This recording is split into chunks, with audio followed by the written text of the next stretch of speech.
Hello again, St. Thomas and Grace community. This is Reverend Rachel, and I'm back in my prayer corner of my house, taking a little bit of a break from the great outdoors as it is sunny but cold. So, for this session, which could be the last in this part um, of a series about prayer and prayer in the home and prayer practices, I thought I would circle back to a comment, a brief moment in the very first recording that I did about the Book of Common Prayer as it comes to us as a part of our Christian heritage, and how the Book of Common Prayer can be used and is actually encouraged to be used every day as a part of our own spiritual practice. So I'd like to talk a little bit more about that, and then I'll work that into a very practical how to use the Book of Common Prayer. We'll just start that conversation. There could be more of those in the coming weeks, but start that conversation about how to use the Book of Common Prayer so that you can feel comfortable in your own home going through morning prayer, evening prayer. I'll focus on those, and I'll just briefly mention some of the other services that it allows for. So I do have some notes with me, so if I'm looking down a little bit, I'm just pouring through a couple notes just to help me make sure I get all the details accurate. So we're talking about the Book of Common Prayer, first draft in 1549 by Thomas Cranmer under the encouragement of Henry VIII, who this event, which was really a radical shift in Christian practice as it had been known, which we will talk about a bit more briefly. This event happened within a larger set of events that we call the Reformation. It's important to mention that there were a couple of key concerns that the reformers had, and none of them were trying to start a new church. So Thomas Cranmer did not write the Book of Common Prayer intending to found a church that would be separate from Rome. Rather, what he was doing was he was responding to the criticisms of the clergy and the people that Christian practice had become removed from the hands of the people at large and had become distorted in a way that served its own ends rather than God. So a great example of that, which is often used, is that of indulgences, the practice of paying to help speed someone's soul through purgatory and get a relative into heaven more quickly. So, as I mentioned, this creation of the Book of Common Prayer is nestled within the Reformation. There could be two maybe large categories of concern that the reformers were really working with that I will suggest this today. That is of participation of the laity and that of the vernacular, having the language available to people in a way that they could understand and communicate with, and they're obviously related. So just a little bit of background on the church that was the backdrop for this radical shift, which we see in the Book of Common Prayer. Most lay people would attend Mass. Mass would be said by a priest in Catholic, that's pretty good, in Latin, and the people who attended Mass were encouraged to perform their own acts of devotion while the priest was saying the Mass. So the priest would be going through a series of motions, liturgical acts, and saying words that the people didn't really understand and weren't encouraged to understand. Rather, they were encouraged to perhaps say a rosary or sit in some other kind of prayer while the priest performed their actions. So there was an interesting and fascinating kind of separation of roles happening at the same time in the same place. And there's, I think, more that can be said to that, but it's important that what ended up happening, what Cranmer and some of the other reformers were unimpressed with, was that the laity were just walking into a service and not making any effort and hadn't been instructed or encouraged to engage with what was happening in a way that was meaningful. So they said, instead of just continuing this practice of a small group of people doing something that the majority of people have no idea what is about, that we have to meet people where they are. So they started actually a century earlier. Wycliffe wrote a Bible, translated a Bible into English, and that's what began a lot of this reformational process. So you get the scriptures themselves available in the language of the people, and that addressed one of the two main concerns that I mentioned, and that is of having the language in the vernacular, so that the people have an opportunity to read and engage with the text themselves. Not that there would have been a ton of reading because books were so expensive, but at least the opportunity was there. The second concern, which still needed to be addressed, was that of participation. So we have now, let's think as if we're Thomas Cranmer, we have this written record of the scriptures, we have a way for people to read and engage with text theoretically, but how might we encourage people to actually move into the practice of praying with the scriptures? And Cranmer's answer was simple, creative, and hugely powerful, as we can see today. The daily office is something that is prayed all across the world in dozens of different languages. So his idea was to actually borrow from the monastic tradition, from something called the Book of Hours, practices that were prayer practices that monks and nuns would use throughout the day in order to read the scriptures, hear the scriptures, and continually remind themselves that they were in a relationship with God. So he drew on these books of hours when he went ahead and crafted, and many other things, when he went ahead and crafted the general outline for the book of, for the daily office in the Book of Common Prayer.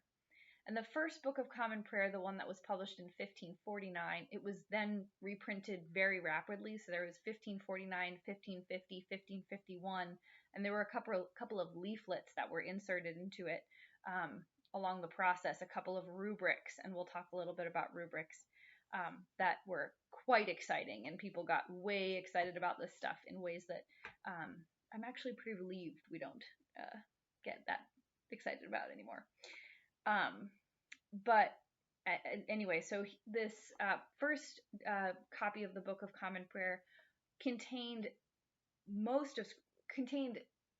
have to check, but if not the entirety of the Old and New Testaments, it contained all of the New Testament, and in front of it, it contained a couple of pages for morning prayer, evening prayer, Compline, and noontime prayer.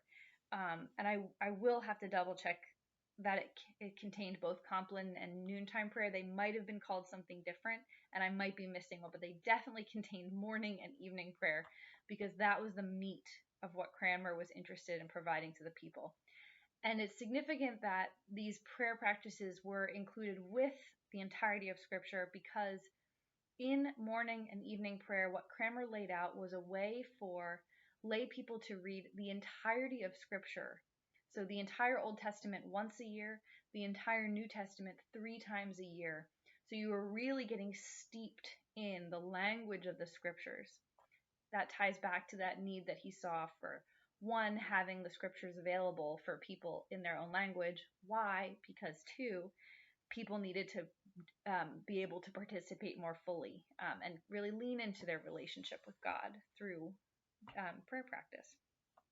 So we have a Book of Common Prayer with devotionals, with scripture, and that's the background I'll do for now. So just to get into it, we have a right 1 and a right 2, and there's way more that can be said about that, but I'll leave it there for now. The practice at St. Thomas and Grace is to use right 2. And the book that I'm going to be diving into is the 1979 edition of the Book of Common Prayer, which carries the same shape of the liturgy, the same format, the same overall process as we can find in the 1549 Book of Common Prayer, with obviously a couple adjustments and some difference in content, but the general framework has remained the same. And the framework, I'm on page It begins on page 75 of the Book of Common Prayer, Daily Morning Prayer, Rite 2. So the general framework of an opening sentence to begin the office, and as you look through pages 75 to 78, you'll see they are all tied to the different seasons. So an opening sentence that is tied to the seasons, so it'll change as you go, followed by a confession of sin. And I'm just going to move through this liturgy quickly, although there's a lot that can be said about why certain things are placed in different places and what the theological significance of that is. I'll save that for another time, but just to know that there is theological significance. There have been lots of conversations about why each thing follows another or where things should fit. And it has a different impact if you move things around. So we move from the opening sentence to the confession of sin, and you'll see there are two options, either a big paragraph or a short sentence to invite this process, followed by an absolution, which can be offered either by a member of the clergy or by a layperson. Then you move into the invitatory and psalter. Now, the invitatory is just a word for describing an invitational prayer, and you'll see on pages 82 to 84 that there are three different options that they provide for you, but there is a rubric that says that there are other versions that can sometimes be used. I believe, yeah. So these are the three most common options. Other things can be used. You move from the invitatory prayer directly into the psalm, and the psalm is still included. It's the only part of scripture that's included in our books of common prayer, which are thick enough probably. But all of the psalms are included in the back of your book of common prayer. So you move through saying the psalms, and again, because of the frequency these psalms were intended, you're intended to pray through the entire book of Psalms. I can't even remember how many times, but it's more than 3 times a year. From the Psalms to the lessons, and the lessons have canticles between them, which are also drawn from Scripture. And then from the lessons into the prayers, and the prayers begin on page 97. So they're beginning with the Our Father, continuing through some responsive prayers, and then into a series of collects. And there could be multiple days spent talking about the collects, but for the time being, what I'll say is every Sunday has a collect assigned to itself, and those are found beginning on the contemporary versions, beginning on page 211. So, for example, this coming Sunday, the 6th Sunday after Easter, we'll have a collect found on page 225.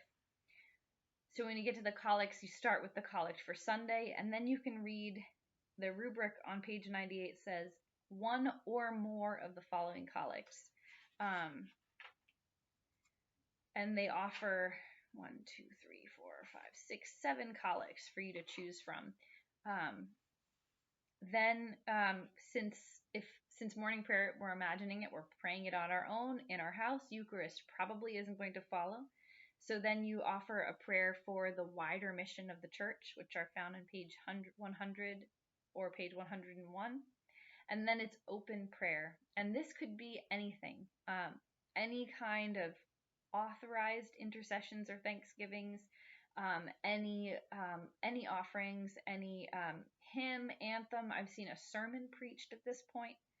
And then the office closes with the option for one or two or neither of these prayers, which have a long history in the church. It's as easy as that. I'm about to hit the 15-minute cutoff for the length of YouTube videos, so I'm going to have to call it a day. But that's the romp through the morning prayer and the Book of Common Prayer. I look forward to talking with you all again soon. Thank you.